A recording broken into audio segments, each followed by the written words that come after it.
think, is this thing on? Hello? I think I'm live. I'm pretty sure I am. It's always a hit or miss here. I've been testing out some things, trying to figure out, like, every once in a while, my internet will crash. It will crash for like a minute. And it just disconnects me from everything, and then it reconnects. And I don't know why that happens. It doesn't do it all the time. It does it like twice a day. And one of those times is while I'm streaming. And it's very frustrating. And I don't know what the problem is. And I've tried different things to get it to fix it. I don't know if I have. So I until I do, this unfortunately this just gonna happen is I'm going to at some point during the stream, I will cut out at least once and it will come back in like a minute, and I don't know why. Ugh. I just don't understand. I am not tech savvy enough for this.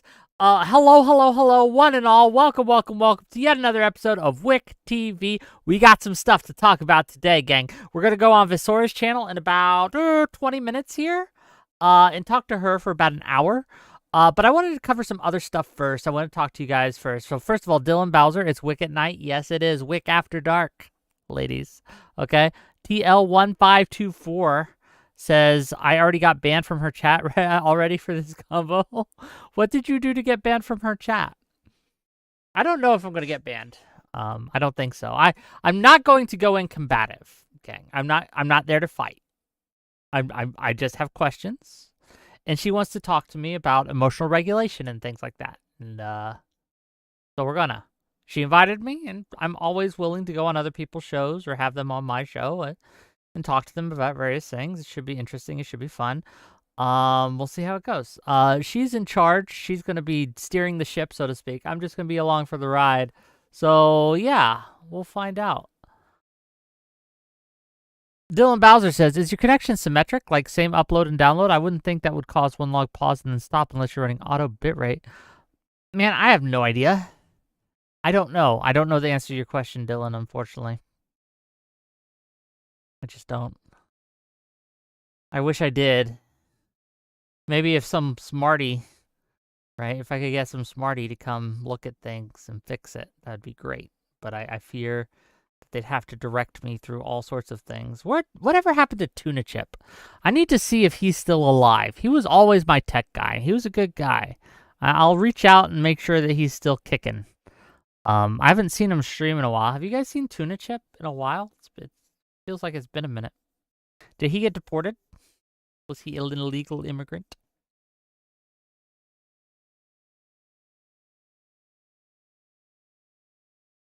Dylan says, I haven't heard of asymmetrical upload and download speeds in years, but you never know with these ISPs.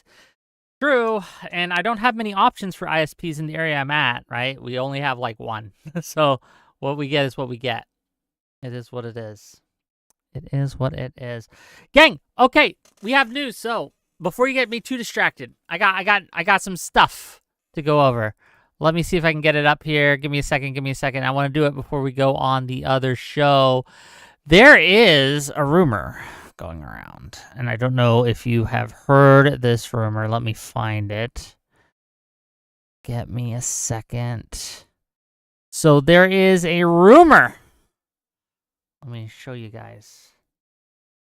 That on Friday, this Friday, coming up at 12:30, I'm assuming in the afternoon, not in the midnight, right? I'm not sure if it's PST or EST or what, but I'll find out. Hassan Piker and Ethan Klein, who have been going at each other, okay, on the YouTubes, on their own channels. Content Cop did a thing on him. Ethan Klein did a content nuke on Hassan. They've very publicly broken up, right? They've had a lot of mean words towards one another. And their followers have been very gross. Mostly to Ethan, honestly. Mostly to Ethan. They're actually going to have a talk, a debate. I am not exactly sure, but by God, I'm going to watch it. And I don't usually watch these things. I'll be real with you. I find streamer drama boring. I don't usually watch other streamers unless they're like a close personal friend or something, or I'm trying to figure out, or if I'm about to debate them, I might, or other things like that. But normally I just wouldn't watch because I don't care. I'll probably cover this actually. I also don't do React content for largely the same reason, but also because React content is lazy, it's slop. But I might do React content for this Friday evening. That might happen. Would you guys watch? Would you guys tune in and see the Wick reaction stream? Again, I don't usually do it, but I might check it out. I might have to. Okay? Because I'm just very curious how it's going to go, right? Very curious. I am not a fan of either person, though Ethan Klein I feel sympathy towards because I feel he gets bullied.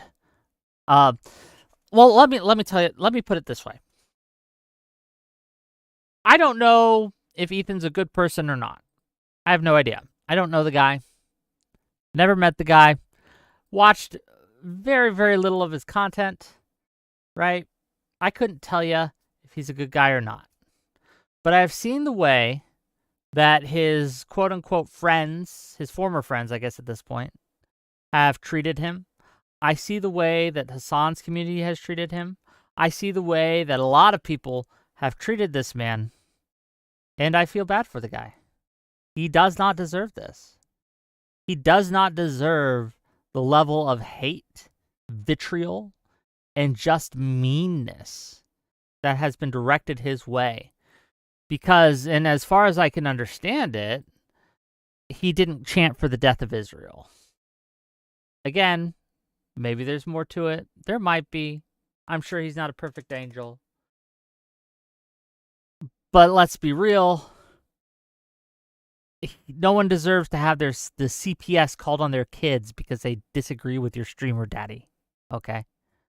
People are weird here. This is why I keep a firm wall up between my personal life and my professional life, my streaming career, is because there are too many people that are like that out there that will simply be crazy because you disrespected their streamer mommy or streamer daddy. The parasociality is off the charts. And this beef that's been going on between Hassan and Ethan for the last, since October 7th, pretty much, is, I think, indicative of some of the worst behaviors by people in the streaming space that I've ever seen. You can find onesies and twosies of worse behavior in other communities, but I think it's just the consistency of the toxicity at play has just been sad to watch, and I can't help but feel for Ethan, who I feel is getting like unfairly dogpiled, unfairly attacked, unfairly criticized.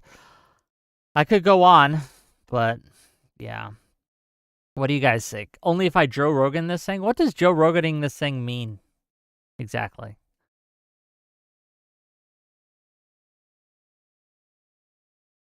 CBS got called on him. Sorry. I've only ever seen iDubbbz's video about the beef. This is just stupid pot stirring. Hector says, that's stupid that someone called CPS on Ethan's kids. People are unhinged. Yes. Yes, they are. Again, this is why I recommend if you ever want to be a content creator, if you ever want to be a public figure in this space as a streamer or anything like that, or even if you just want to go on panels or go on other people's shows, a few rules of thumb: never use your real name. Never talk about your family or bring up your family or involve your family in any way, shape, or form, right? Because they're going to be targets. And also just be very vague about what you do and where you live. Because anything that people can find to use against you once they hate you, and if you're doing political commentary or even just commentary in general, if you're getting into any of the big topics of the day, whether that be drama, whether that be politics, whether that be gaming even, right? Anything. People will weaponize every single thing they can find to hurt you.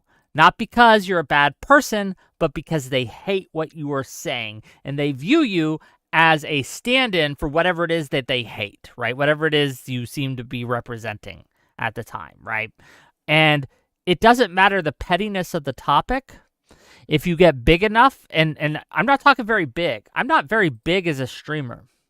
But I guarantee you, if people out there, if my enemies, and it's weird to say I have enemies, but I absolutely do, if they knew where if they had personal details about me, that'd be over. It'd be it.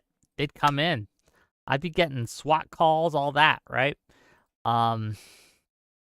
People are crazy. People are crazy. And just remember that. Now, to be clear, I don't think every single one of my enemies would do this. There's some enemies that I begrudgingly respect. That if they had my personal information, they wouldn't. But you never know. And you never know what's going to set someone off. And you never know what one of their stupid chatters is going to do. If they even this is why I don't even tell my friends, right? People I consider friends. Because if they let it slip, okay, in a chat or in a DM to someone, or even while they're streaming and they accidentally call me by my real name, or they accidentally mention something from my personal life, that'll get found. That'll get found and it'll get used against you. Every single time. It's crazy. Origin of Logo says you've been out of it lately. Origin of Logo says, I can't remember the last time you had an engaging stream topic with entertaining guests. Origin, your idea of entertaining is a little different from most people's. I had Eucharist on the other day, and you like Eucharist. But you mostly don't like anyone I bring on. You don't like any of my topics. I don't think you've ever liked my show. You liked that I was beefing with President Sunday. That was the reason you liked my stuff. Which is fine, to be clear. But, I mean, Wick isn't my real name? No, it's not. It is not, gang. It's not my real name. Crazy, I know. Speaking of crazy, I got a couple other things to show you. Okay, a couple other things to show you before we go on to Visora's channel and we talk to Visora. Let's look at so today the White House press secretary called there was some reporting, and it's unclear how accurate this reporting is. Okay, I just want to throw that out there. It's unclear if this is actually going to happen or if this is actually being discussed. Amazon denies it. Amazon says, no, this was never an actual thing that they were going to do, right? They say it wasn't even a consideration, but who knows, right? The White House press secretary reported, or said, I should say, reported makes it a little more classy than I think it is, that Amazon was going to list tariffs on their price increases. So if a tariff cost was going into the cost of the item that you were going to purchase on Amazon, they would list that like they would with sales tax or something else, like shipping, sales tax, tariff tax, right? They would just list it on there. They were thinking of doing that so people would understand where the price increases were coming from. The White House called that a hostile and political act. Okay. And then you have these chuckles, these clowns, saying stuff like this. Again, in response to the reporting that Amazon to display tariff costs for consumers, okay, says this. America, please refrain from buying every gadget you see on TikTok and Facebook ads by dropshipping stores for at least 90 days. If you now continue rewarding Amazon, you'd be a traitor to the country. Jeff Bezos is a fraud in every way. A traitor to the country because this guy wants to tell you why the prices are being increased. That's traitorous, apparently. Telling you why the cost of your gadget or your gizmo or your purchase, whatever that might be on Amazon, is going to increase, and by how much it's going to increase, apparently is treason? I don't know. It sounds like transparency to me. It sounds like a good idea to me. If I'm a company and I don't want to raise my prices, but I operate on such low margins that I kind of have to, yeah, I'm going to let people know, hey, I didn't want to raise prices, but costs of supplies, costs of all the raw materials we use to make our product is going up, so I kind of got to raise them if I want to continue to be in business. I don't think that's treason at all, and it's weird to suggest that it would be. It's weird, gang.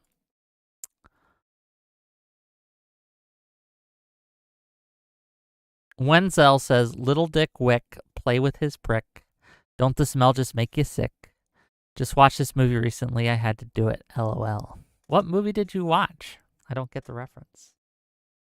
Pete01 says, thank you for talking about this. The level of control that the White House has here is unbelievable. None of the talking heads I saw even acknowledged how crazy this White House response was. And to be clear, Trump called up Bezos, and I'm not sure what they talked about, but after their talk, Amazon, if they were ever discussing this idea, nixed this idea. I don't know if it's appropriate for the President of the United States to be putting pressure on a private company on what prices to display. I think we're steps away from price controls, gang. We're steps away, we're moments away from price controls. Because the tariffs, while they are in effect, we won't see the costs of the tariffs until early June, late May. And let me tell you why that is. Companies have a backlog, right? They have a supply that they keep on hand to restock their shelves, to restock their products, because they recognize that it's going to get bought out, and so they have stuff on hand, okay? The stuff that they have imported from other countries, mainly China, to get here, okay?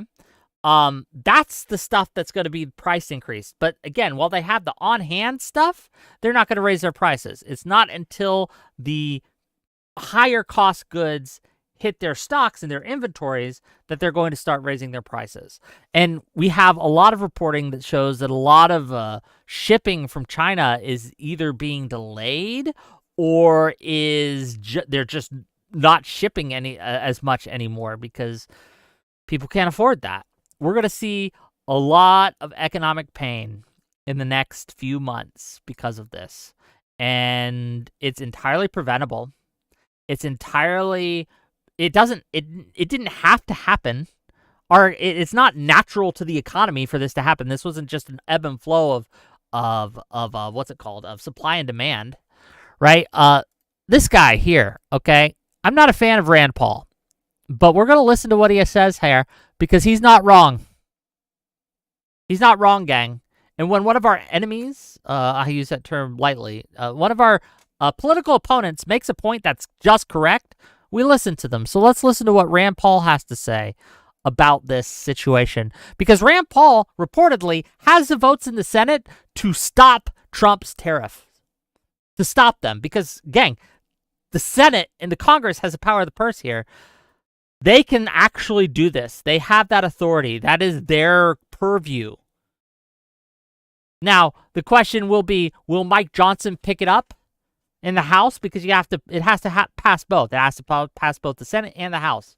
Mike Johnson is threatening not to even bring it to the floor. The Senate has the votes to do this. Rand Paul. Let's listen to what he has to say, and we'll get into it. Well, here's the thing is, it's about emergencies. It's about whether we're going to run a country under emergencies. When the previous emergency with Canada and Mexico, they said, it was fentanyl. I don't know, are they alleging that fentanyl is coming from Sweden or Finland or Monaco or, it's emergency for 80 some odd countries. And through that emergency, then they're instituting a tax, which is a tariff, without the authority of Congress. So I have two objections. One is the emergency, and then there's the economic objection to tariffs. But primarily, the debate really is over whether or not you're going to have the power of taxation originate in Congress. This is something, the English fought against the king doing it. They fought for the supremacy of Parliament. And when our founding fathers did this, they said, taxation and the power to destroy is such a a power that we fear. We're only going to put that in Congress, and we're going to make sure that all taxes start in the House of Representatives before they go to the Senate. He's just correct here. He's just correct here.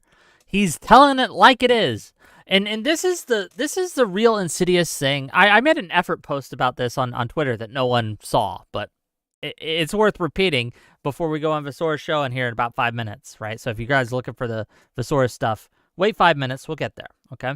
But I want to talk about this first. One of the more insidious parts of this presidency, of Trump too, Electric Boogaloo, is how he has entirely sidelined the legislative branch. He has bypassed them entirely. He is governing entirely, solely, on executive order. The only thing he has passed through the Congress in his 100 days, the only thing he's even tried to get passed was his budget. That's it. There's been no legislation. And he has no plans to do any legislation. There's no plan, except for things like put Trump's face on the $2 bill, or the Democrats putting things forward like, we're going to call it the Alien Friends Act, right? And just bullshit stuff, right?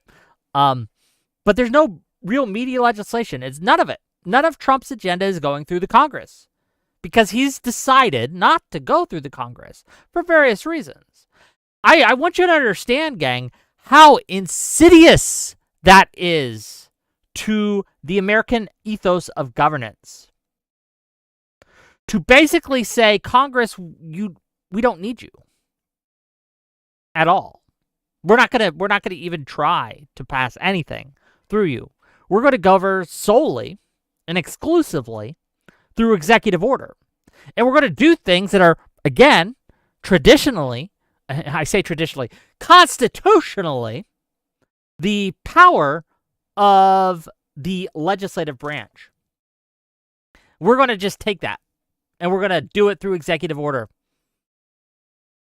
And Rand Paul, of all people, is one of the only people with cojones enough to try to stop him on the legislative level. Now, he's fighting with the courts about this, the judicial fight's going on, and we're going to talk about that on Thursday. We're going to have a whole debate about all that on Thursday.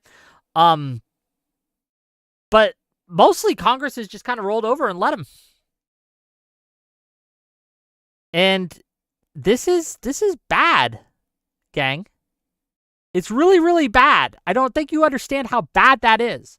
And even if you're a Republican, you should think this is bad. And I'll tell you why. Because if this becomes a thing, if this works, then this is the new normal going forward. Congress is sidelined. It does not matter. And the only thing that will matter is who is president, who is king. And could you imagine an AOC as king or queen in this case? Not having to go through Congress to pass any of her agendas, not having to go through Congress to implement any new taxes, not having to go through Congress to make any sort of any kind of executive action that she wants. Do you think that would be good for America?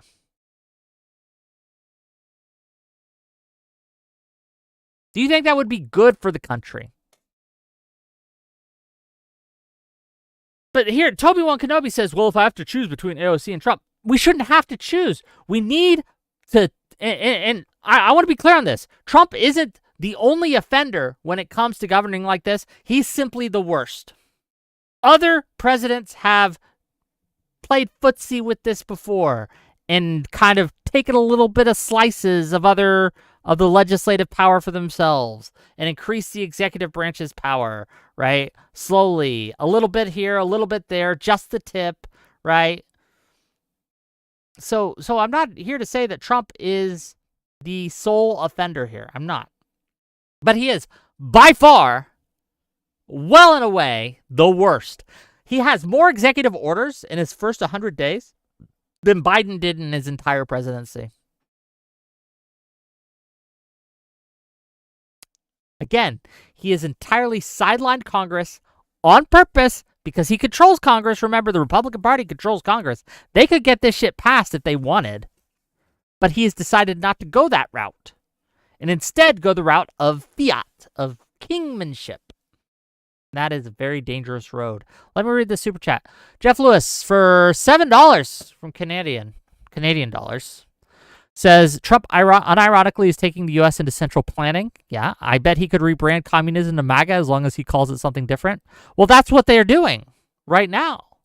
You're exactly right. It's just socialism and not the good parts, right? It's just all the worst excesses of communism and socialism, and they rebranded it as MAGA. And Republicans are the vessel through which they're inserting this in American politics, and it's crazy. It's insane. And people need to wake up, right? To wake up to this because it's happening. And again, just watch. Everyone who is sitting there and making excuses for this. Look, I'll show you one more thing before we go over to the Visora stream. One more thing. Give me a second. Let me find it. Give me a second. Here we go. This is from Lindsey Graham, okay? I was excited this is a real ass politician. It's a real ass tweet. It's not a parody account, okay? It says this. I was excited to hear that President Trump is open to the idea of being the next pope. This would truly be a dark horse candidate, but I would ask the Papal Conclave and Catholic faithful to keep an open mind about this possibility.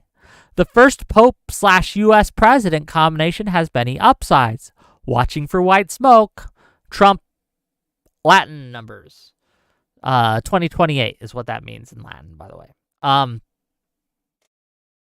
People will say, oh, he's just joking. But I don't think they are, gang. I don't think they are. I think that if Trump unironically ran to be Pope, that a not insignificant portion of his base would back him to do it. This is the level we are dealing with here of dangerous worship that we are dealing with this here.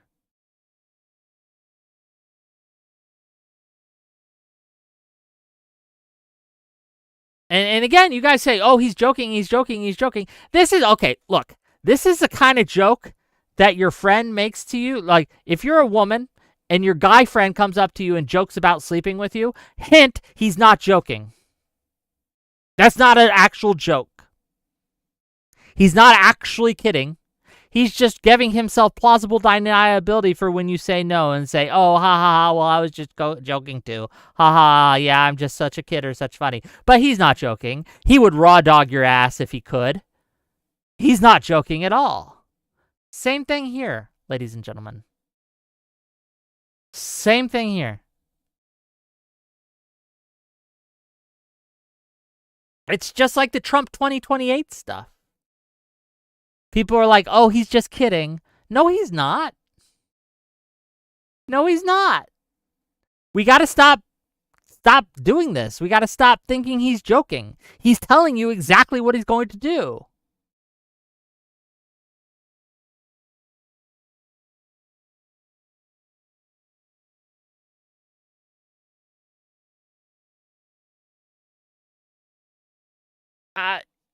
Let me get that off so you guys can't see the little view numbers and stuff. Okay, let's go on to Visora's stream.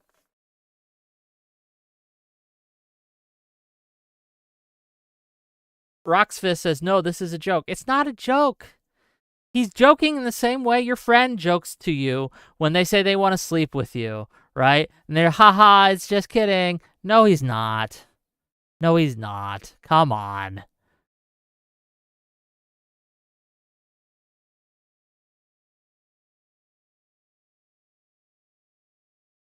Okay, Visora.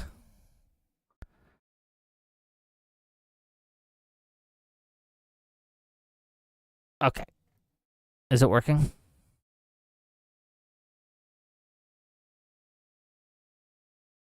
Can you guys see me at least on this? Hello, Wick. Hey, let me equalize our videos here. I was just talking to my audience a little bit about the Pope tweet, and people were like, "Oh, he's just joking. He's just joking. You shouldn't take that seriously." But What I'm country? sorry. I started to just get into this, but it's on my mind, and we'll do the introductions is in a it? second. I DM'd it to you earlier, right? Lindsey Graham made a tweet, okay, saying that he was because Trump made a joke about wanting to be the Pope on Fox News, right? He said, "I could be the Pope. I'd make a good Pope," something like that. I'm paraphrasing. And Lindsey Graham comes out with a tweet, okay, says, "I was excited to hear that President Trump is open to the idea of being the next Pope. This would be a true dark horse candidate. But I would ask the Papal Conclave and the Catholic faithful to keep an open mind about this possibility. The first Pope/U.S. president combination has many upsides. Watching for white smoke, Trump 2028. Like, I understand the farcical nature of it. I get it. But I don't think people understand. This is, and I was telling my audience this is like your friend who jokes about wanting to sleep with you. He's not joking. Yeah, they're not joking. No, I agree. And I keep saying this anytime someone brings up like that third term bullshit, I'm like, stop mentioning it, because every time you talk about it, you validate its existence. Whenever someone says that, you just pat them on the shoulder, be like, yeah, all right, have a good night, buddy, and then walk away. Just entire contempt is the only way to deal with it, because otherwise you normalize the idea of it. I don't know. Anyway, welcome to the channel, Wick. Most of my chat is familiar with you, but anyone who isn't, this is Wick, Wick TV, and I will say, I was gonna say, you're not on Twitch, are you? Because I can't give you a proper shout out. Yeah. Are you? I'm on Twitch. Well, then I shall TV. give you. I get many more viewers on YouTube usually than Twitch, but Wick TV. Yeah, there you go. Shout out given. Go drop a follow on YouTube as well. So, it's been an eventful morning. I spent it covering the functional martial law light declaration that we had put forward, and I did see the post that you made about the Oklahoma family. I covered a video on that one as well, actually. It's really bad. It's not going to get any better. And this is why I wanted to talk a lot about emotional regulation with you, especially emotional resilience, because I've been noticing, at least with my chat and my community, that a lot of people are feeling hopeless and are burning out and are just wanting to tune out of politics. And generally, like, they want you to do that. That's why they flood the zone the way that they do. They've not even like tried to hide that. They've stated it outright. And so learning how to see these things day in and day out without burning out, I think, is important. Well, let me ask you, I guess, first of all, do you think that people have a responsibility to, I guess, what's a good way of putting it, to throw their hat in the ring when it comes to political discussions, to political topics, to political activism, whatever you want to call it, right? Do you think that because there's a lot of people, I would say, that you don't owe anyone your energy, you don't owe anyone your time, you don't owe any cause your mental health, but at the same time, I think that there are causes that absolutely deserve suffering for you to be willing to sacrifice for. And one of those things that I think that you should be willing to sacrifice is somewhat of your peace in order to stand up against certain things. Now, I don't think any kind of drama slop is that. Like the whole did you hear that Ethan Klein and Hassan are having a debate on Friday? No, I didn't, and I couldn't care less. Well, a lot of people are going to sacrifice their mental health for that. I'm not, but a lot of people are. But that's a stupid hill to die on, right? That's a stupid thing for you to put too much of your mental energy in. But if you can do it and you just find it fun, no harm, no foul. I'm probably going to cover it because I don't care about either of these people, right? It's fun for me. But when it comes down to like the real issues of the day, I think that there is a point where, yes, I think as a responsible adult, you do have a duty to exhaust yourself a little bit to talk about certain things. So emotional regulation is an interesting topic. When you say emotionally regulation, maybe I guess we'll start there. And resilience. And resilience. 'Cause What do you two mean? tie together. Explain. Well, so just going off what you said, I agree with you entirely. And I think that to be able to do that, to be able to sacrifice your peace, you also need to be able to know when to recharge your batteries. Like it's a marathon, not a sprint type of a situation here. And we all should feel like, if you're looking at what's happening and you don't feel uncomfortable, like I am heavily judging you. And that discomfort that we feel from what we're looking at is something that we can use to fuel ourselves to continue and move forward and, fight the good fight. But it can also be employed against us to exhaust ourselves to the point where we're unable to continue the fight. And so when I say emotional resilience and emotional regulation skills, I mean this in like a massive, massive umbrella term. And I've been doing this for the last couple of weeks. I've been picking like one smaller aspect and then talking about that for a week and then moving on to a next one. So like the first week I was talking about you're not a passive victim to your own emotions. You're responsible for your emotional state, and that you get to decide how you feel to a degree. You might not be able to decide the factors around you that are causing you to feel a certain way versus another, but you do get to decide am I going to spend my time on this mentally right now, or am I going to spend my mental energy on another thing?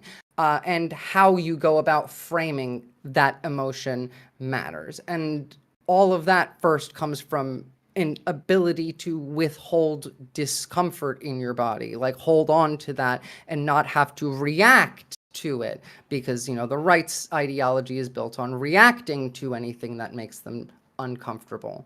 And then that moves on into other various subcategories, building up resilience. Do you worry sometimes that we have poo-pooed, for lack of that's the scientific term, right? We have denigrated emotionality to such an extent that passion is seen as weakness. Yes, I do. That is something I think that's horrible. Yeah, that is something that I worry about when we talk about emotional regulation, right? That is something I worry a little bit about. I understand not letting your emotions control you. I think that's very wise. I think that's a very stoic kind of way of dealing with things. And I like stoicism. I know it gets a lot of bad rap and stuff like that.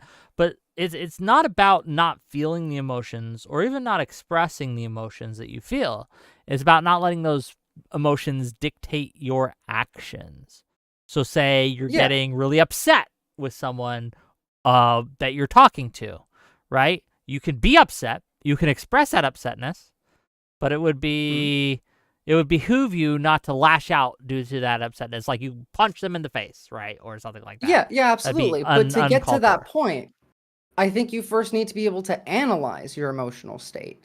And I've been referring to this as emotional outsourcing, of rather than analyzing your emotional state, and let's say you are mad at somebody, but now that anger is all their fault and you're not internally analyzing, for example, where that anger comes from within you, why it's making you angry, is it beneficial for you to be angry? Obviously, in the moment, it's difficult to do these things, but a practice outside of the moment leads into that.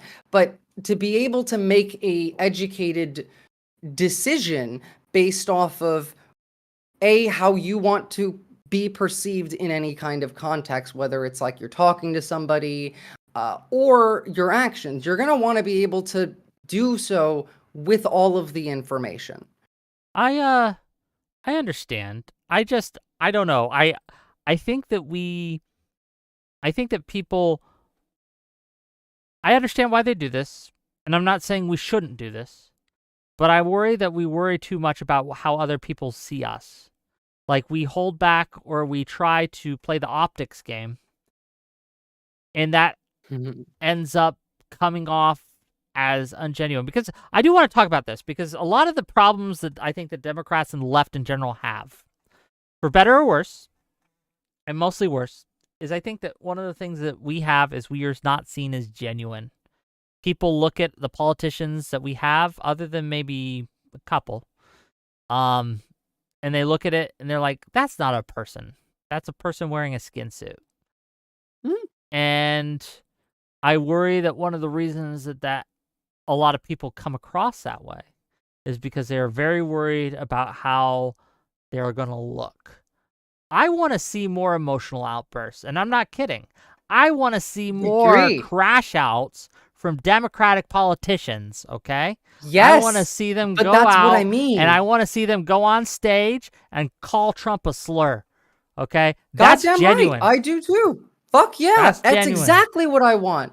But you know what? Because I talked about this last stream. This is this week's topic, is the identity fragmentation we experience based on the various media platforms that we engage in. And just like you said, the Democrats and the left, and also the right does this to an extent too, but we're all subject to this fragmentation. Based on where we are, we frame our words differently. And authenticity is the only...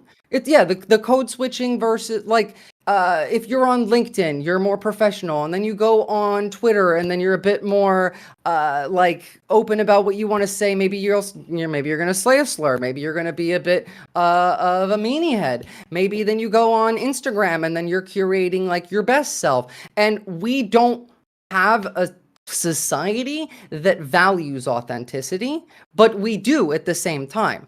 On a subconscious level, we do value authenticity, but on the conscious level, we're incentivized to curate ourselves. Everyone is a brand now, not just content creators, but I mean, branding is everything. It used to, it started off with a corporation would make goods and then and that's now been applied to every human on the planet on social media. It's like a pendulum. I hate pendulum theory, but I'm going to use it now, right? Yes, there was a time where that was working, where people needed message control, where people needed this kind of because it was all over the space, and people like organized things, and so we wanted to get organized, we wanted to get type messaging, we wanted to do this. But unfortunately, people are wise to the game. They've seen that, and they realize it's a game. They realize it's all manufactured. It's factory built. Okay, it's focus group tested, and they see that, and there's been a real big backlash towards that because it doesn't feel human. And I'm mostly memeing, right? When I say go call him a slur, mostly memeing, not entirely memeing, right? But mostly memeing, right? But the reason I'm bringing this up in regards to emotional regulation is that I think I get what you're going with emotional regulation, but I do worry it's going to come across as focus group tested. Does that make sense? I can understand if you're just focusing on, the title emotional regulation, but the stuff that I talk about when I'm talking about it really doesn't have much to do with that at all. It's mostly talking about how these tools that exist to the people in power are using your emotions against you. And it's not about emotional really regulation, more so sovereignty is taking ownership of yourself, taking ownership of the means of your emotional production, for example, is a term that I used as a that was me memeing a little bit. But let me put it to you this way. Most of us engage with the world, most of, let's say, Americans as a population, engage with news content for entertainment or just general socializing via social media. And social media is it's a powerful tool, right? But it doesn't work based on what's true. It works based on what drives engagement. And what drives engagement is things that have been shown to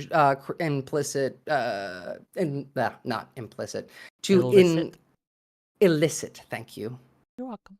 Feelings of fear, feelings of dismay, anger, rage, disgust, and these emotions are the manufactured product that you are consuming day after day. And then through the consumption of this medium, then your perception is shaped, because the way that we think about ourselves and the world around us is shaped by how we feel about not only ourselves but the world around us. And then that then goes up another level into how we act in the world and engage with others around us.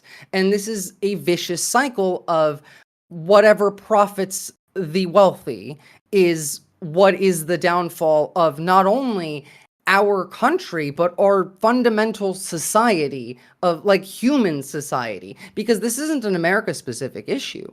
This is, I mean, pretty fucking global. Nobody believes in reality anymore because people don't want to engage with things that make them uncomfortable. So, I think that you're right and you're wrong, and let me explain.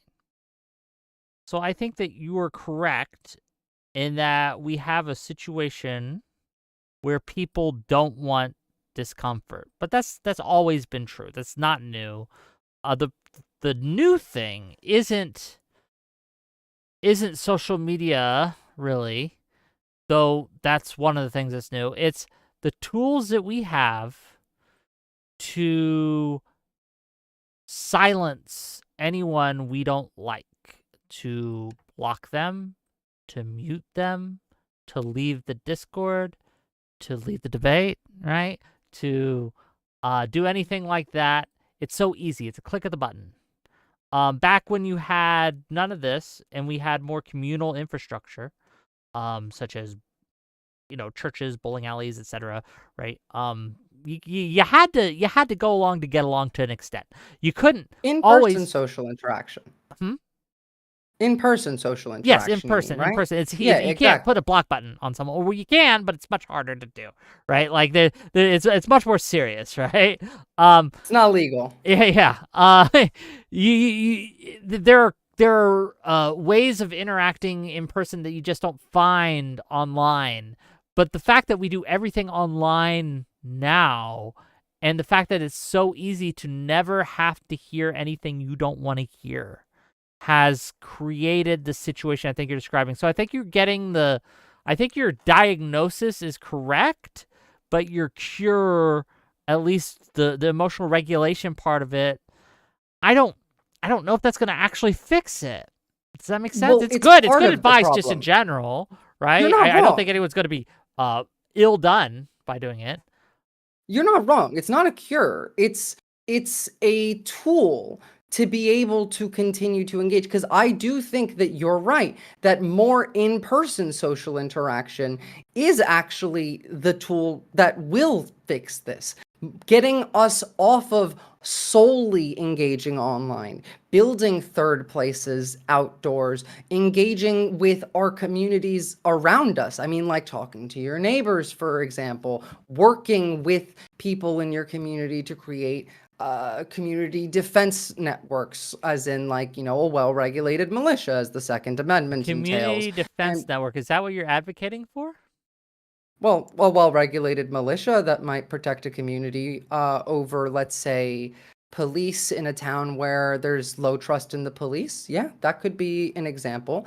But it could also be that you work together with people in your town in the winter when it's cold as fuck. And some of these people you might not like. You might hate these people. But let's say all of you are poorer now because, the government fucked the economy. And now it is much more difficult to run the heater all day in your house. So maybe let's say you have a group of friends in your neighborhood, at least neighbors, if not friends, where you can have a rotating basis of, all right, well, Mondays y'all can all come at my house and we'll heat this house. But then Tuesdays we're all going to Steve's house because then Steve pays the bill for Tuesday's heating. You can create, community is how we've survived through hard times as a species. And I'm not saying any one of these is a cure-all solution, but I'm saying community is the way out. The way that we got here is because they were able to separate us from each other. We used to have investments in other people emotionally. We used to care about people that weren't in our immediate circle, at least hypothetically. If you lived on one side of town, someone who was on the other side of town, they were still someone you gave a shit about, to a degree. And now everyone in America sees, their house is a castle. People outside are my enemy. I'm afraid because anyone could stab me in the back. There's no trust. And that no trust society. I agree with you that there is here. Unironically, actually, trust isn't the problem. It's who's being trusted. We have replaced... Community hasn't gone away. MAGA is a community, right? That's it is. true. It's a very strong community that protects its own, that will stick up for its own, even when they're stupid and wrong. And that is a large part of its strength, is that it doesn't matter. Oh, hold on. Oh, no. No, but you are right, though. Yeah, but if I can finish just real quick. A large part of this strength is that no matter what Trump says or does, or what someone who supports Trump says or does, as long as they are pro the community, which is, in this case, supportive of Trump, they could do literally anything. And the community will support them and look out for them. They won't have to worry about being poor and stuff because they will get boosted, right, by their MAGA community networks. Russia will pay the bills in some of their cases, right? Yeah. This will happen. This is a strength that they have. So when we talk about community being the answer, I would argue that, and this is where we're going to part ways, I think, that community is also the problem. And the community is also the problem because I agree, actually. Okay. Can I just say one thing? Because just really a quick distinction, actually, because you put this together in my head for me. Because I've also talked about how Republicans are actually some of the only people in this country that still do have community, in person. I think the difference should be a top-down structure of community like MAGA has is a problem, but a bottom-up structure where there is no leader of the community. It is the community's benefit is the leader of the community, because the benefit of the community benefits each individual in the community. This is the type of community that I advocate for, rather than a top-down leadership structured community. I think now for activism, go on, no, please. I was going to say, because that's for just general survival. For activism, obviously you can't do it exactly like that. You do need to have organizers, and that's a whole other subject. I'm currently I'm just trying to get people to stop burning out and not paying attention. I would like to see more crash outs than burnouts. Well, hopefully we can get through it without either. Personally, but I think that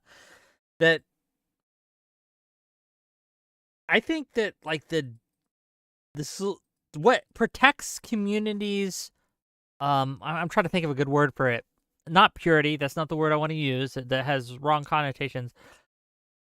The community's effectiveness and usefulness. And even that's not the best word, because you can be very effective but be very evil, right?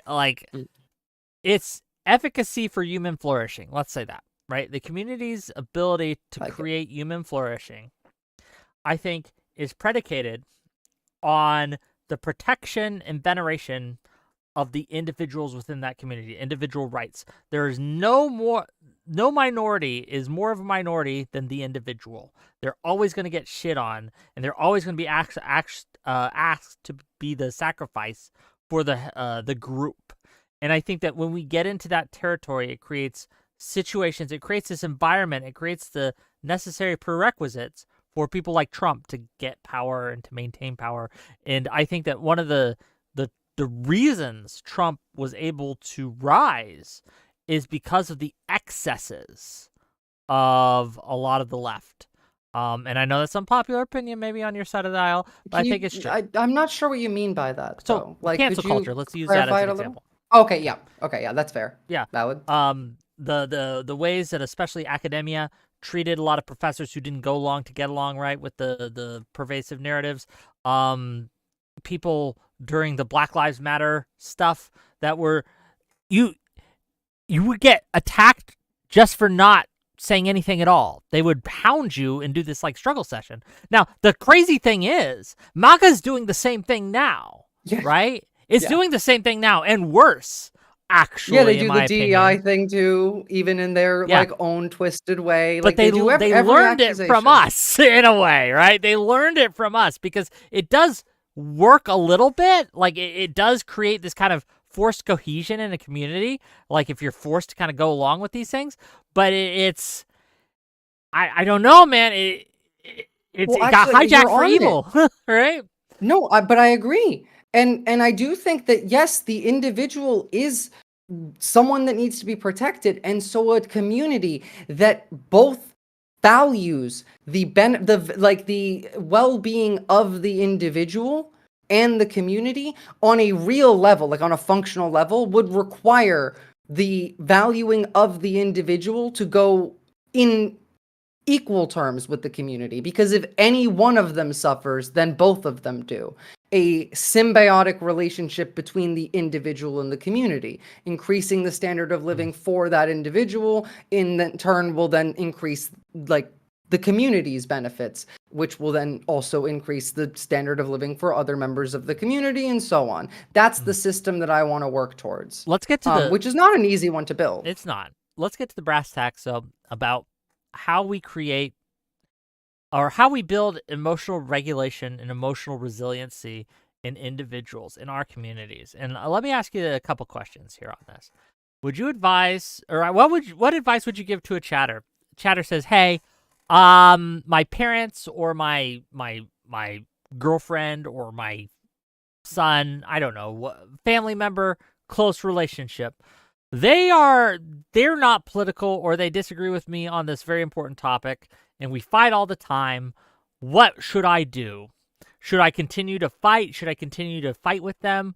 Should I just let it be? Should I just ignore the difference? Should I cut them off? What's the advice that Visora gives her chatters who have problems like with this? That type of with that exact phrasing of the question, my answer to that would be the next time this person comes, like this family member is confrontational with you, I would suggest that you try and keep maintain a consistent tone, and instead of making any statements, just keep asking questions and lead them to where you want them to go via asking them questions rather than by trying to argue, because you're never going to argue someone into changing their mind, but you can skill possibly issue.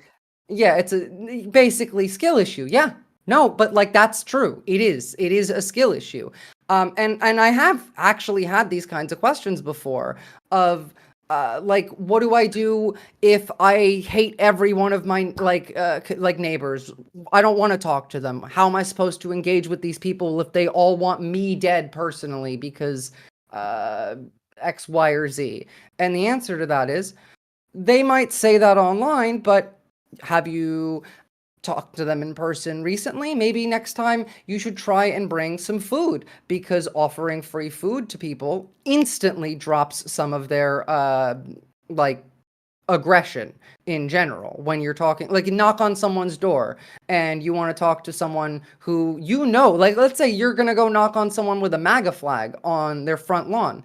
I'd say you can do that, assuming that you can do so safely. Not everyone should be going and knocking on people with MAGA flags doors. But let's say you live in this community and you are still trying to engage in some of the advice that I put forward. Even if you're not trying to build anything, I think you should do that just to build up practice of talking to people that you might dislike. You might despise these people, but a good start would be bring a pastry, have some cookies. It'll instantly lower the other person's guard. It's using more psychological analysis on top of our material analysis of things. I want the left to think more psychologically, and I want the left to adopt some of the right-wing strategies, but to use them in a morally good way. Like the right was incredibly manipulative, and to this day is incredibly manipulative. manipulation is generally bad. But if you're manipulating somebody off of walking off a cliff, like, you know, they're going to walk off the cliff and they're not listening to you, but if you manipulate them, they might actually like turn to the left and not fall off the cliff. I would think that that's morally justifiable to a degree. And I think that that's up to you personally, and how you want to engage with that. But there are broad, like, don't lie to people who you have no reason to. I mean, this is for MAGA type people. You know, manipulate MAGA. I don't care about manipulating MAGA. I don't give two fucks how they feel. I think that they're basically subhuman at this point because they lack empathy. And I think empathy is a requirement for being a person. And I think if they come to me or if they come to any of you and they want to have a conversation, then they're not one of the subhuman zombie MAGA. Zombies are a whole nother breed. Those are the ones that will never engage in any possible form of good faith. And I think those people should be shunned, should be made to feel shame and guilt. And yes, I do realize part of the reason we got here is that. The reason that we got here through that is we didn't do it hard enough. We allowed these people to feel okay. Like, don't give them a second of validity. Don't give them a second to breathe. Don't take the ideas of those people seriously. But don't be the one that starts that. That's your response to those people. Always engage in good faith and try and foster good environments. And when faced with opposition from a zombie, at that point, you can just disregard anything they have to say. Not every idea is valid. Not every belief that a person holds is valid. It's just not. And I think part of why the left struggles is because we've coddled ourselves through decades of validation, really, of trying to not offend anybody, of tone policing, word policing ourselves, while we don't have the power to do so to the other side as well. It doesn't help if you know, Democrats are word policing each other, but nobody's doing so to the Republicans, leaving an entirely normalized rhetoric from their end with the weakest possible opposition from our end. We need to get tougher. Like, this is not democracy anymore. We have fascism now, and under fascism, you sometimes might have to sacrifice some of what you might want morally. Okay. In some of what's functionally going to be useful. I was with you to a point, but then I got off the train, and I'll tell you where I got off the train. The idea of being good faith to people is great. I agree with that. The idea of changing how you approach people and approach people in a non-combative way, excellent. Bringing food. I like food. People in my life like food. Even MAGA people like food. Everyone likes food. It's a good way to do it, right? But this is what and I'm going to tie this back to the genuine problem, right? That I spoke of earlier, that we have a problem where people don't see us as genuine.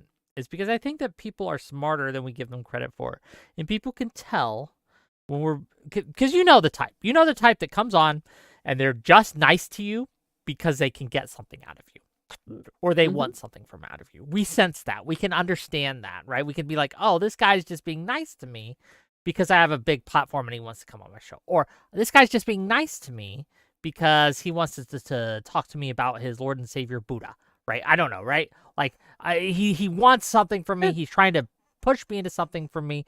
And I do, that's the first point of, like, worry I have, concern, if you will, about this kind of approach. I think it puts the cart before the horse. Wait, I think we need to. Can you hear me? You lost me with, like, the connection from like, everyone likes food to then the danger of this approach. I think you missed, like, I think you might have had a thought that sure. you didn't say out let loud. me try to reconnect then. I worry that the people that, before we tell people to do that, right? Before we ask them to kind of engage in that kind of level of thing, we have to get people to stop seeing others as subhuman, even if they hold subhuman views. And until you can do that, until you can actually see the person you're bringing in cookies as someone you actually want to engage with, right? And actually want to have a relationship with that isn't animosity or manipulation. But I don't. The thing is, like, I don't want to have a relationship with those people. I think Well, all then I of don't think them. your method's going to work. Well, not to them. No, I don't. I see. My messaging is never directed at MAGA. I don't actually care about messaging to MAGA. I care about messaging to the average American who is not hyper partisan. Most people didn't vote. I understand.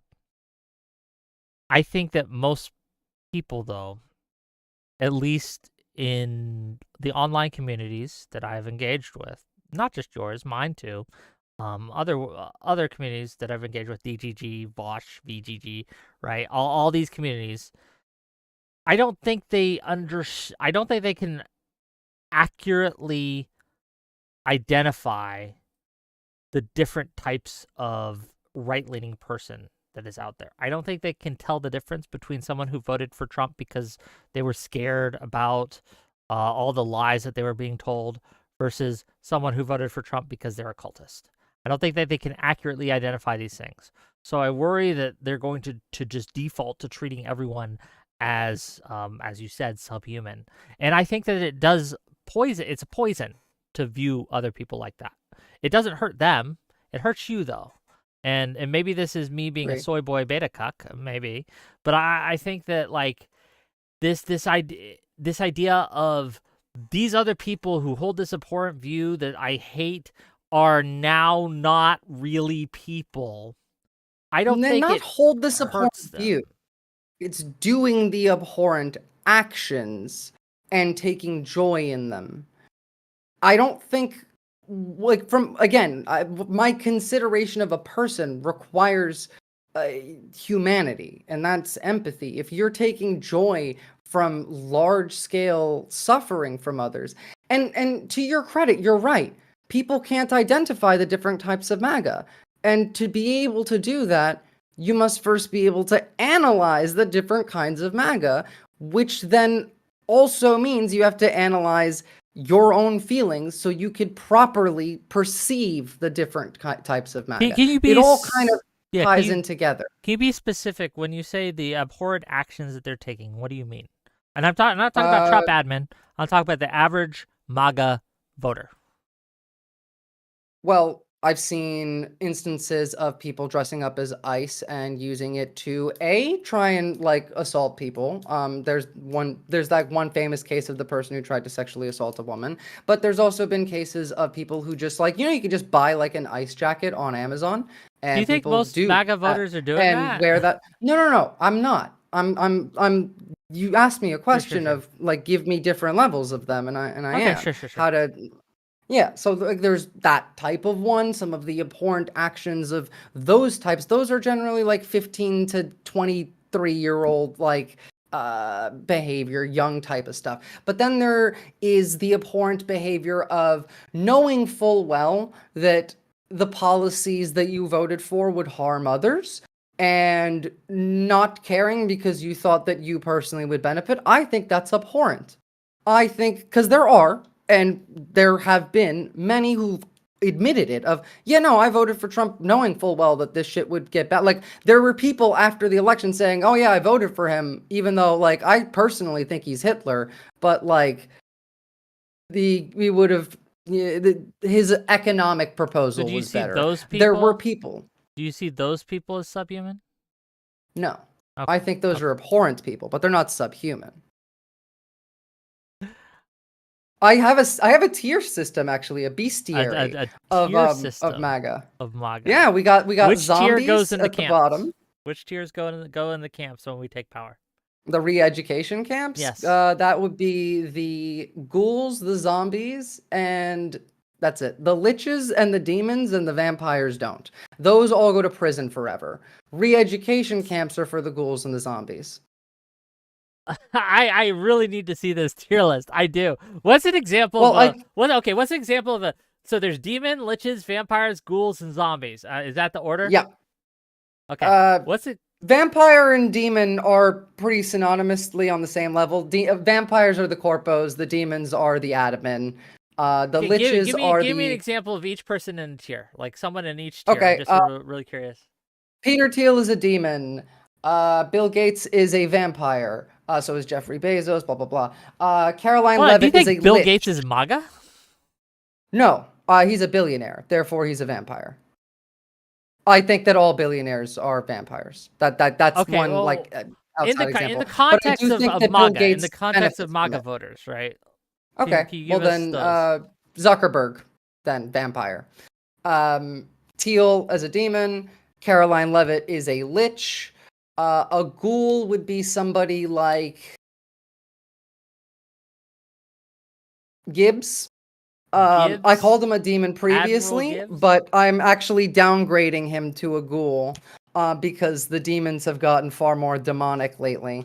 And then a zombie is your run-of-the-mill MAGA who is a cultist. Like they don't actually care what Trump does, thinks it's just like the horde mentality. That's my tier list. I do worry that you're putting like a billionaire in the same category, because I think that, like, for example, Bill Gates is a different thing than, Yeah, he is. I don't know, Trump. I think he's a different thing. I don't think he's malicious in the same way that Trump They're is. symptoms of the same disease. No, which I is think Trump. capitalism. Well, capitalism. I think it all comes back to capitalism. You know it. I'm a socialist. I know. We like you anyway. But yes, Trump and Bill Gates are not the same thing. In fact, like, Bill Gates is on a different tier even within the billionaire class of like evil, but he's still evil by virtue of being a billionaire. I think that the one of the issues that I think that left has and Democrats have is this. I think it's called the omni cause. Okay, and instead of addressing each problem individually, we try to lump all the issues into a single omni thing that has to be dealt with by the root, right? Whether that be, well, capitalism is a good example of that. Well, I mean, otherwise you're putting band-aids on a bullet hole because it's a systemic issue. There needs to be a systemic fix to the issue. Otherwise, you'll plug this hole and then it'll start leaking out that hole. And then you'll plug that hole and it'll start leaking out that hole. And like, not to say that under like there'll ever be a perfect system, but we're taking on, like, the ship is sinking, man. Like, we need to have systemic fucking change. There is no any one issue right now that isn't interconnected with every other issue right now. Well, the ship is sinking primarily because we have people like Trump taking an axe to it. They're drilling holes in the boat that would not be there naturally. I'll give you a good example: the tariffs, right? We are heading for a lot of economic pain in the coming months. And as I was telling my audience this before the show, right before we talked, is that the tariffs are in place now, but you're not going to feel the effects of them until late May, early June, maybe mid-June, because companies have a backlog of stuff, of supplies, right? So that they're not adding their tariff costs on yet because they haven't had to pay that tariff cost for that supply, right? So they're going to charge you what they've always been charging you for it. What's going to really hurt is when they run out of that stock and they have to refill it from the imports to from other countries like that are going to get the tariffs. They're going to be passing on that cost to the consumer because, well, and this isn't an evil thing, because a lot of these companies, the only way that they can survive, their profit margins are pretty narrow, and they don't have a lot of wiggle room. So they kind of have to, if they want to stay in business, they kind of have to up their prices because the prices have been upped on their goods. So I get it. It's not something I'm blaming them for, right? Necessarily. Depends on the company, but you know what I mean. But well, obviously, like, I'm not gonna make a point to yeah, argue that. there's a real issue here, and a lot of companies are going to feel a lot of pain. Some are going to go out of business, and there are going to be a lot of price hikes for the average consumer that's coming down the track. But here's the thing: none of that, and it's going to lead us to a recession, most definitely. The problem is that wasn't a natural course of capitalism, or that didn't have to happen, right? Like, capitalism didn't make that happen. What made that happen was Trump. We tried to do this in the 1930s, though. 1933 business plot. But then That's everyone after we tried to do that, everyone had to die before we had tried to do it again, because we realized what a dumb idea that was. So everyone who tried it initially had to be dead before we dared to try it again. No. I'm not talking about the Nazis in Germany. I'm talking about in America. Nobody died for that. I'm talking about like the business You're not plot. talking about the tariffs. You're talking about the No, not those tariffs. I'm talking about like the takeover of the federal government by people who specifically only care about siphoning wealth away from the working class. Because that's why these tariffs exist. The tanking of the economy, the drop off in trade, none of that like is by accident. All of this exists to enrich further the already ultra wealthy, even at the expense of some of the wealthy. Like, it's not just the working class that's getting fucked now, it's also some of the wealthy. But the plan is still to make the even wealthier even wealthier. I don't think that's actually the plan with this tariffs. I think that it is a lot of people want to destroy the liberal world order. They are accelerationists, and they are looking to break off connection with any outside. They're isolationists in a very real sense. And this is separate from capitalism. This, and again, like I'm saying here, this didn't have to happen. Trump is making it, and his admin are making it happen because of their ideology. It's not a result of capitalism. It's a result of these.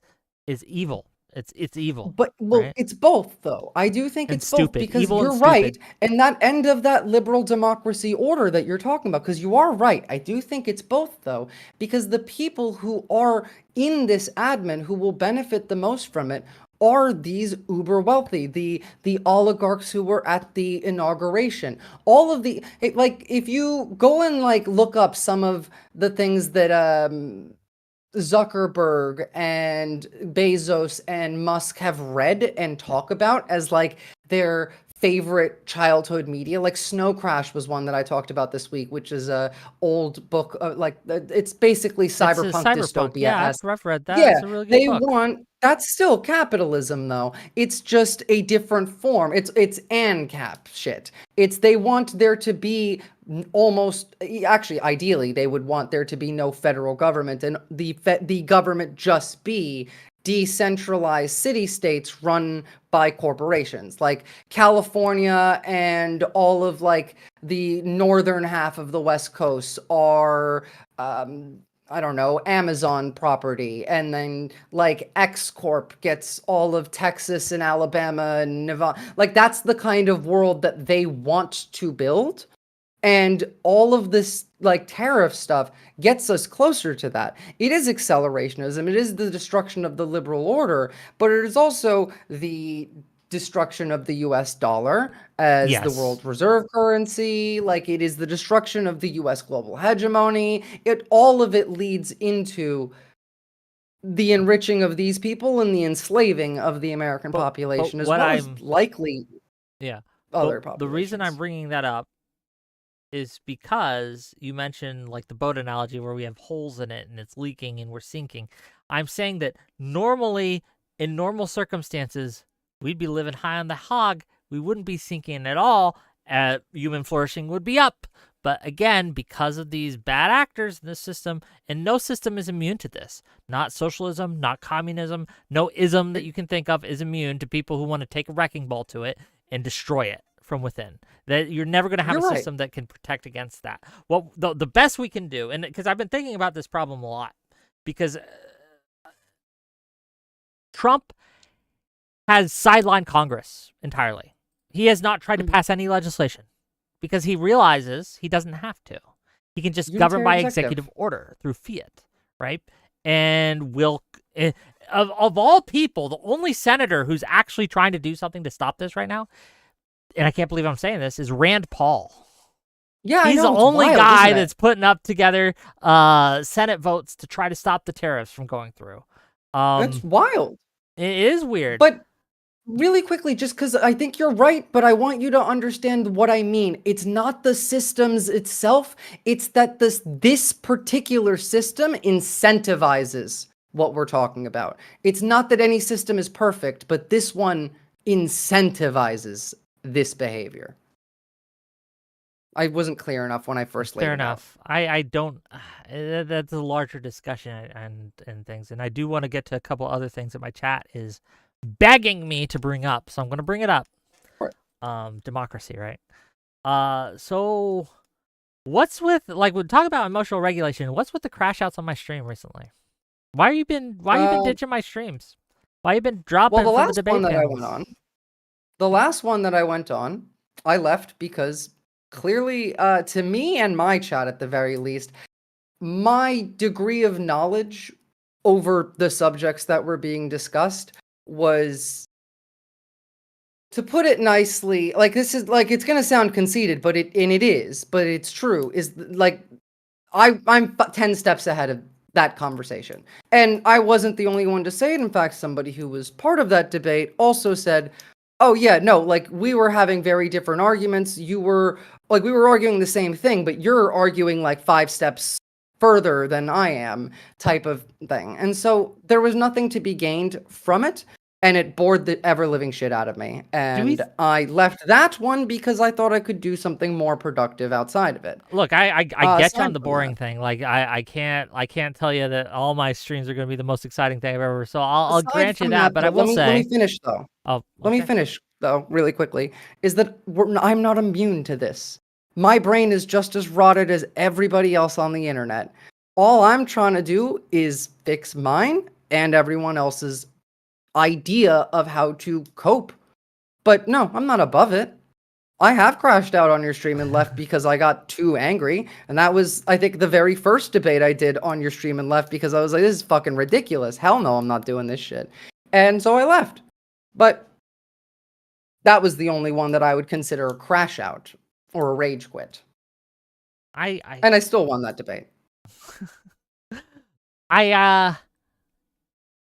Well, let's talk about the most recent one then, about the 10 steps ahead thing. So let's assume that's true. I won't fight that for the sake of the conversation, but I will say this. If I'm 10 steps ahead of people, does it not become a responsibility to educate those who are behind? Like, one of the phrases I get, and I'll finish and I'll let you respond. One of the phrases that triggers me and that I do have an emotional response to is this: it's not my job to educate you. I don't believe that's true for a minute. I think it's all of our jobs to educate people. I think it's my job. I think it's your job. I think it's everyone who knows is a job to educate those who don't know, or who may be behind, or may be misinformed or disinformed or ill-informed or what have you. So I wonder, again, I can't speak for the boring nature of it. Fair enough, you were bored. That's okay. But wouldn't it behoove not just my panelists, but my audience to hear someone who has more education on the topic speak on the topic? Well, yes, but on 2 points. One, yes, I think you do have a moral obligation to, if you have knowledge, share that knowledge with people who don't. But I don't think you have to extend that moral obligation to people who are unwilling to listen to you and to engage with you from a position of wanting to learn and exchange ideas rather than argue. Secondly, I don't think that there's much learning that ever really happens in the modern debate scenario, because debate these days is mostly just like blood sport. Most people don't remember most of what they hear in the debate. They only remember the whichever line hits the hardest, the funny jokes. You're not learning from a debate.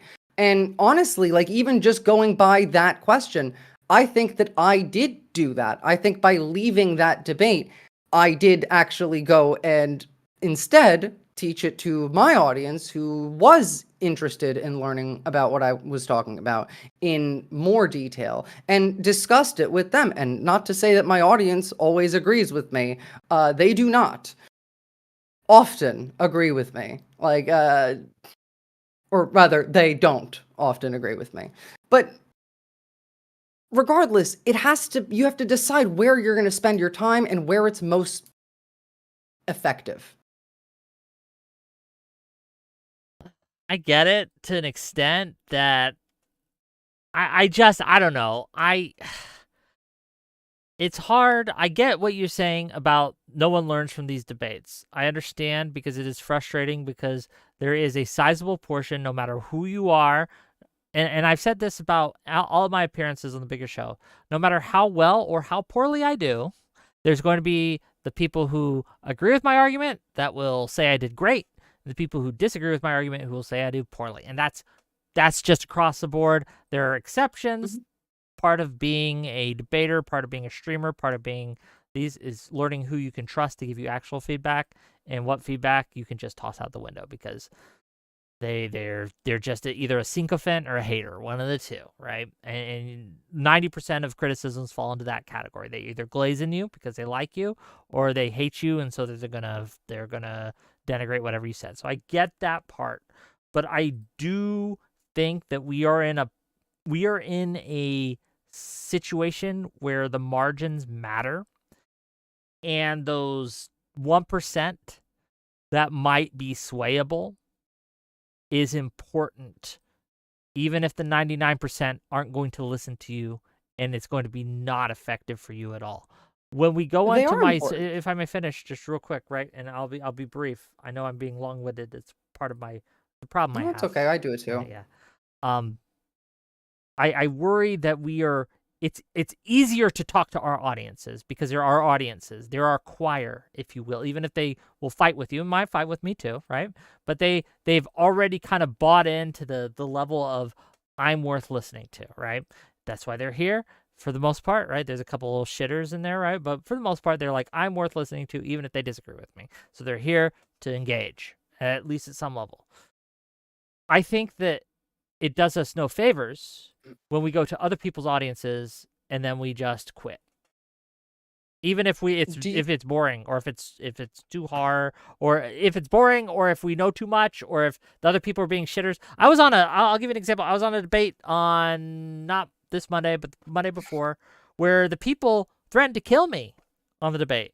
Like they were threatening to kill me. You told me about that. Yeah, it was crazy. Insane. I didn't quit though, because I think that it's I think I need to show people that you don't just quit when people threaten you. You don't just quit when it's boring. You don't just quit. First of all, if someone was threatening me, no, I wouldn't have quit either. You're right on that one, and standing your ground is the base thing to do there. But here's my question to you. Do you think that maybe that 1% might be more easily swayed by a conversation like the one that we're having now versus a debate?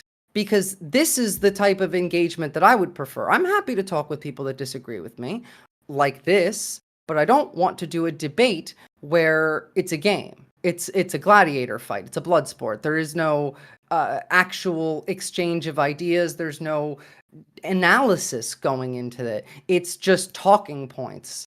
And I think that if you're interested in working towards trying to message to the margins, discussions on a level closer to something like this are much more conducive to positive outcomes. So I think that what works for me doesn't work for everyone. And while it might work for me to be engaged with in a certain way, there are other people who look at and see only the raw strength of it. Can someone dunk on their enemy? And while I find that off-putting, frankly, there are other people who find that draws them to the idea. And I think that we are in a situation where we have to use all the tools in the toolbox. We have to use all the tools in the toolbox. And I think that we have a responsibility. And I'll use that word. Maybe not to go on my panel specifically, because I'm just a small streamer, and that's fair. But like somewhere like Tim Pool, right? Or someone like You did a good job on Andrew Tim Wilson. Pool. Well, thank you. I appreciate you. I wasn't perfect, Did and enjoy that's that. part of it. Is like you can learn from things you do wrong in these things, and you can make it better. And people would say, "Well, that worked. That didn't. What's the best rhetorical strategy?" And you can fix it, right? But I do think you have the responsibility to go on like the Joe Rogans. One of the things, whoever told Kamala not to go on Joe Rogan I agree. did her a disservice. You need to go and you need to show you can throw down, because a small percentage perhaps, but there are people that respect strength and that shows strength. And remember, in America, no matter what Trump says that he won by huge margins, 2% difference in 3 states, and we would it would be President Harris right now. In I'm Pennsylvania, being Wisconsin. fact-checked that Kamala offered, and Joe Rogan is the one that said no Again, to I'm not having her sure. on. I'm not sure who Just throwing it there. did that, right? Like, I don't know. There's mixture. It's a he said, she said thing. But there are reports also of a lot of Kamala's staffers telling her not to. So regardless of who was at fault, That in I the did end, hear about, yeah. yeah, who was fault at the end? The staffers who were telling her not to were giving her bad advice. Is my thing. Is my point. Well, to be fair, like, her consultants were fucking Hillary's consultants, so, like, I'm not surprised that she was getting some bad advice too, but I do think that it was probably more Joe Rogan than her, because she did offer. I am remembering that now. But regardless of that, yeah, you're right. And there are contexts where it is important to go and stand up to the, like, threat in the room and to show strength. And I think that there are times where it is less effective and can be done better. Not to say that, like, there is no debate that I would go on. I don't want to debate anymore because I don't find them fun, nor do I find them productive. But like you, for example, got called on to Tim Pool. I would go debate Tim Pool.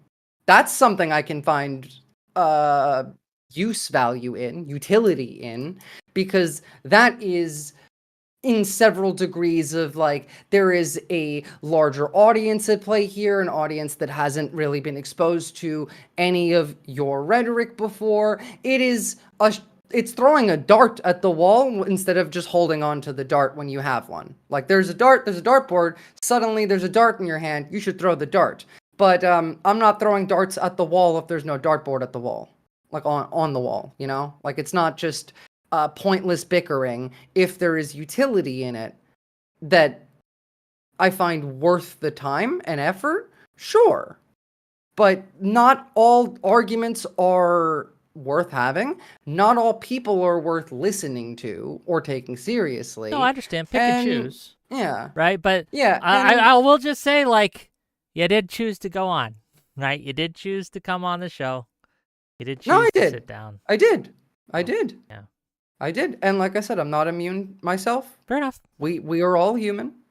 But I think that this is one way that we could continue to move forward and try and improve. Gotcha. Okay. Is there anything else you had for me tonight, Miss Visora? No, that's pretty much it. Cool. Anything you wanted to add in? That was the one of the big ones. I think we discussed emotional regulation. I think that was important. We discussed, like, what are people's responsibilities. That was another thing I wanted to talk about, and the debate panel stuff. That's the 3 things I wanted to hit on, and I think we did. Thank you for having me on. I do appreciate you coming and inviting me. I always like being invited on people's shows. Always nice. It's weird. Well, thank you for coming on. It's weird because I'm always the one doing inviting to other people. So I feel like there's this, like, hesitancy for other people to invite me on their stuff to a degree, because I'm the one that's hosting usually. So I do appreciate you reaching out. So thank you. And I'll have you on again if you want to talk about something. Sure. Obviously, anytime. like, yeah. All right. Well, I think that that's it for the day then. Well, thank you. Well, I will chat with you a bit later. Okay. Probably, because that's all I really wanted to chat with you about. Okay. And yeah, I gotta go pee anyway. Okay, go do your thing, and I will talk to you later. Bye-bye. Okay, have a good one, Visora. Bye. Okay, gang, let me switch. Hold on. Can you guys see me again? Are we back? Okay, bonging stuff says, Wick, would you come on my show? Sure, depending on what you want to talk about. Tessie Johnson says, I missed the entire conversation. Thank God. Maybe. Did you guys like the conversation? What do you think? What do you think? Was it fun? Oh, Admiral Gibbs. Oh, Admiral Gibbs, why are you watching my stream? Don't you have a stream to go to? Don't you have a show that you're supposed to put on? Right? I don't know. No, nice to see you, Gibbs. What's up?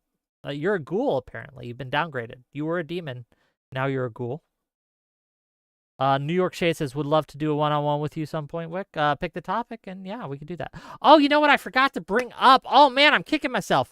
Okay, and I'll tell you guys this. Okay? Because it's something that's interesting that's coming up. Speaking of getting on other people's shows, on Monday, I might have already told you about this, but I'll tell you again, because, you know, why not? On Monday, I'm going to be, let me get it here. I'm going to be debating on free speech, and whether or not Trump is a threat to it. We're going to be debating, by we, I mean me and Pisco are teaming up, and we're going to be debating Misfit Patriot and Sean Farash, okay? So that's going to be Monday night at 9 o'clock. I don't know who these people are, but apparently they're big. I saw their Twitters. They have like tens and thousands of followers. I think Sean Farash has like 200,000 followers or some shit. So they're bigger people. They're MAGA people, right? And so it's going to be interesting to actually talk with them and discuss with them. So if you guys have any kind of situation you want to bring up that you think makes Trump a threat to free speech, that's something the Trump admin has done in his last 100 days, right, that you think is threatening free speech, DM me that or send me. I got a list already, but I could always use more examples, right?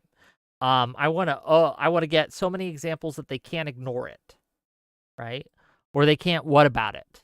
I want to have so many examples that they have to pay attention. Does that make sense? So any kind of article or example that you can bring would be helpful.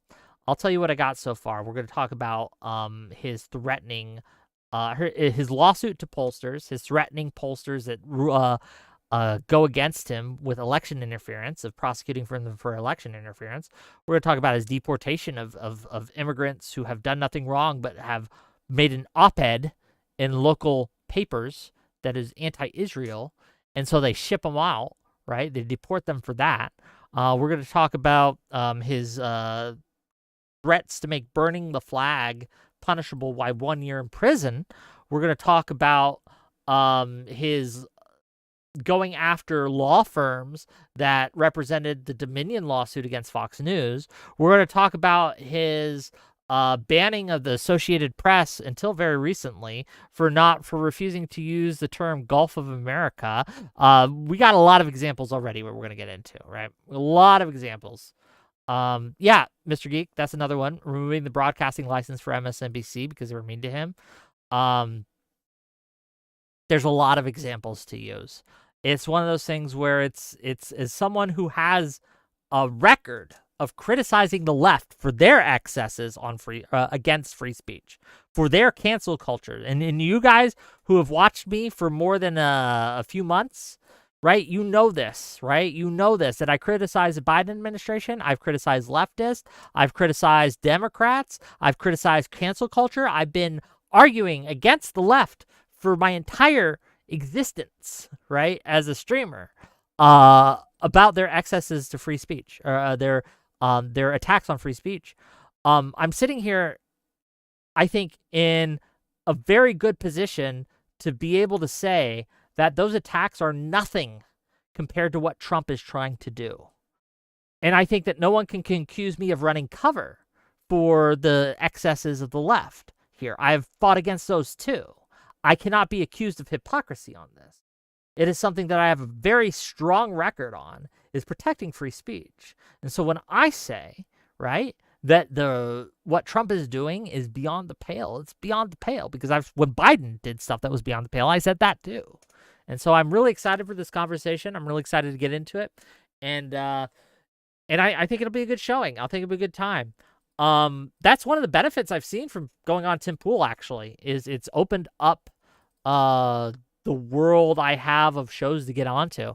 I'm hoping to get on Piers Morgan soon, actually, as well. We're talking about that. We'll see. It's not here yet. But I am excited to kind of get into being a debater more than just a host. I really want to do that. That'll be fun. V. Lamau says, people like the stream. You like Wick deep down, even if you're shy to press a button. Oh, are you guys not Are you guys not pressing the like button? Econo Boy, nice to see you. Hello. I hear you're going on Tim Pool too, Econo Boy. I hear you're going to be debating. Is that true? Is that a rumor I heard, or is that correct?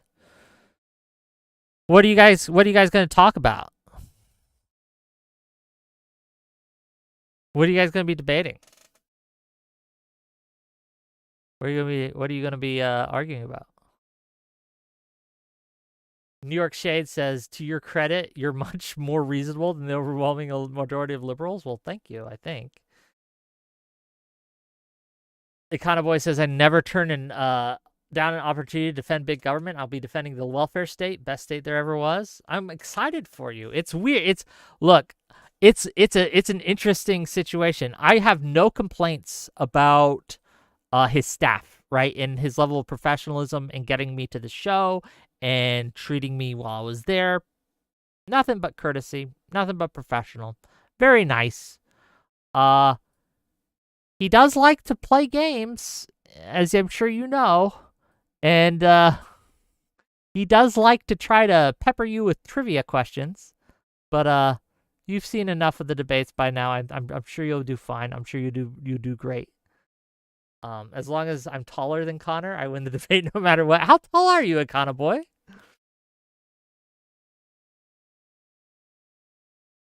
How tall are you? I'm just really curious. You give off, okay, if I had to guess, you give off 5'8" energy. That's what I'm sensing. You're 6'1"? You and Lactoid both. Like, Lactoid was about 6'1" as well. But both of you, if I had to guess, we're probably like 5'8", 5'9". If I had to just make a guess. But I'm wrong, I guess. You just give off the small guy energy, I guess. There's no shame in it. A lot of people say that I give off 6 foot energy, but I'm only 5'8", so I'm not very tall. But I give off tall vibes. Patriotism means being taller than 6 foot. I'm tall in spirit, gang. I'm tall in spirit, chat. Tall in spirit. Ugh. Okay, I know everyone, and we're not going to go too much longer tonight. We're not going to go too much longer. We got 2 shows coming up this week. I might do tomorrow. I might do call-ins tomorrow, but I might just take a day off tomorrow and then prep for Friday, because Friday we're going to be covering the Hassan-Ethan debate, so that'll be fun.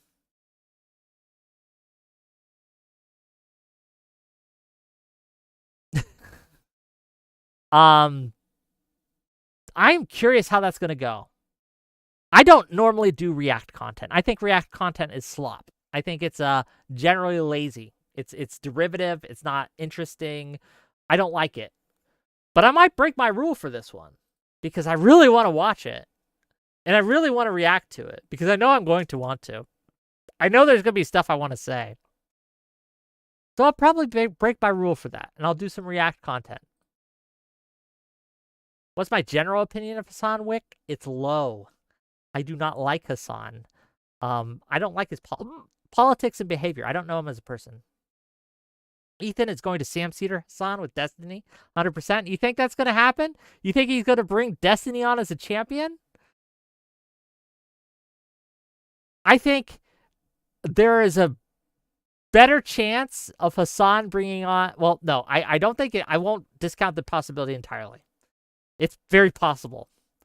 Just to... Because Ethan might just do it to piss Hassan off. Because he knows it will piss Hassan off.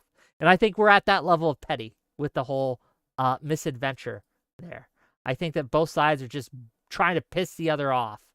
And I think that Hassan might bring Bad Empanada. And can you imagine that? Like they both choose like a champion, like in Game of Thrones or something. They choose a champion to combat for them, and you got Hassan bringing a Bad Empanada out from the shadows, and then Ethan like lifting Destiny up from behind his desk, right, to challenge him, and they watch them fight for their amusement. That'd be interesting plot twist. I don't think either one's gonna happen. I don't think either are a realistic possibility, but you never know, right? You never know. Thursday is gonna be the debate I host, though. Thursday at 6 p.m. Eastern, we're gonna be talking to Drone Tech. We're gonna be talking to oh god, they're slipping my name right now. Oh, Deej is coming on. We're gonna have Soy Pill, and we're gonna have one more whose name escapes me, and I really apologize why I'm forgetting so many names right now. Give me a second, I can find out in just one moment. Oh, Juna is coming on again, and we're gonna be talking about is there a judicial coup going on? Are the activist judges ruining Trump's reputation? Was Dugan's arrest valid? You know, the judge who got arrested by Trump for allegedly keeping an immigrant from being deported, right? Hiding them from the ICE agents. So they'll be fun. Old age, Wick, memory is starting to go. It might be old age. It might be just my brain cells are finally done from watching all this slop and listening to all of you. Okay, that's my dog. She's barking. She wants out. I should let her out. Remember, if you've enjoyed the content, hit that like button. Hit that subscribe button. Give me your money before the economy crashes entirely. I'm going to need to survive it. I am already baking into the cake that I'm going to get less donos because less of you are going to have money to give me. But hopefully you still donate because that's how we keep the lights on over here, man. Your super chats, your donos, your bits, your subs, all that lets me keep doing what I can do. And if you want the reasonable liberals to win, that's how you do it. Admiral Gibbs with the T1 sub. Nice to see you. Alexander Wren, I saw the T3 sub earlier, so thank you for that. Man, look at you go. And thank you again for all the super chats today and all the donos. Really do appreciate all of you. Okay. Who's streaming? Who are we going to?